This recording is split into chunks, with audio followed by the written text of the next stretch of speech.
Hey guys, today we're taking a look at the Ares Mini Gamma, a 3-channel ready-to-fly model clearly aimed at the beginner pilot. So there's no plan to waste much time here. I want to get right to the important points and flying of the model. And really the question is this as good as the Champ for our first plane? So real quick, this is a geared brushed model powered by a single cell 180 milliamp LiPo. In the box you'll find a basic transmitter, which is fairly decent. At least it's not a game style transmitter. You do need 4 AA batteries for it. You'll also find the battery, a USB charger, and the instruction booklet. The plane is fine for what it is. The landing gear is kind of flimsy and the thin foam wheels don't spin very well. I was mainly hand launching it and just plunking it in the grass, but it will take off from a solid surface if you want to try that. Charging the battery takes about 40 minutes and you'll get about 8 to 10 minutes of flight per charge. To get it in the air, turn on the transmitter, plug in the plane's battery, and set it on a level surface. Arm the plane and set the gyro by moving the throttle stick all the way up and down, and leave the plane for about 5 seconds so it initializes correctly.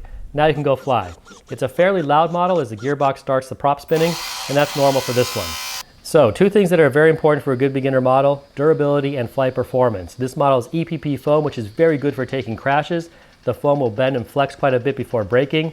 The most important part of these small beginner models is the nose. It takes the most punishment, and I made sure to test that out. I simulated quite a few over-controlled flights, which ended up with the nose in the ground, and I couldn't even get a dent into the nose, and the motor mount held up fine. That's a very good thing. So on to flying, which, to give you the quick bullet, was not quite as good as I expected. The plane initially was slightly nose heavy, and that was easily fixed with around 4 to 5 clicks of up elevator. Okay, so you have 3 flight modes available. One is basic control with no self-leveling or assist, what was used to just be called flying before all this gyro stuff came along. Then you have the assisted flight with self-leveling, AS3X type stabilization, but still with full control throws. And the third is assisted flight with limited control throws. And all 3 of these are on the 3-position switch on the transmitter, and you can alternate between them.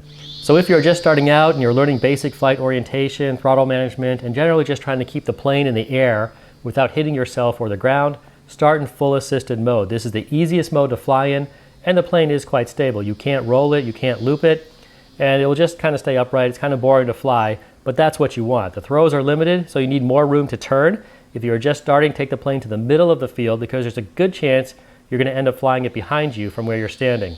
Just practice easy flying, nothing crazy, and learn the orientation of the plane. This mode is really good for that. Before I talk about the middle mode, let me just comment on the unassisted mode. This was somewhat of a disappointment. As a beginner model aimed at beginners who will eventually want to fly unassisted, this mode is just not where it should be. The rudder response is much too sensitive, and the plane is way too easy to over control. It's nothing like the Champ, for example. Just moving the rudder a bit too much and the plane will flip around and become uncontrollable. It is flyable, but it takes such a light touch on the stick, most people starting out just won't have that yet. And you can sort of hold inverted with it for a second or two, but the plane fights to roll out of it. So from the perspective of a beginner model, this is sort of off target. A good 3-channel model with a high wing and dihedral should be very stable and pretty much self-level itself if you stop doing wacky things with the sticks. This model feels like a challenge to keep it level, and really, to do so you need to move the sticks just a few millimeters at a time. That's something that you pick up over time of flying, so just starting out, you're not going to really have that feel for it. So sort of disappointed with that mode. So what about the middle mode, assisted with full throw? Well, it's a little better, but with the full control, you still have plenty of rope to hang yourself and crash the plane. This mode still requires a deft response on the sticks and is not particularly useful. It sort of does neither thing particularly well. Okay, so where does this end up?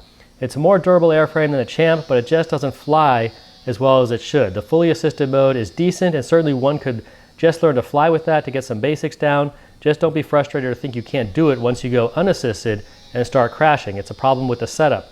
If you could lower the throws and ideally have a little expo in there, that mode could be tamed nicely for a beginner while still allowing some aggressive flying. I'm talking about loops and barrel rolls here, nothing particularly exciting.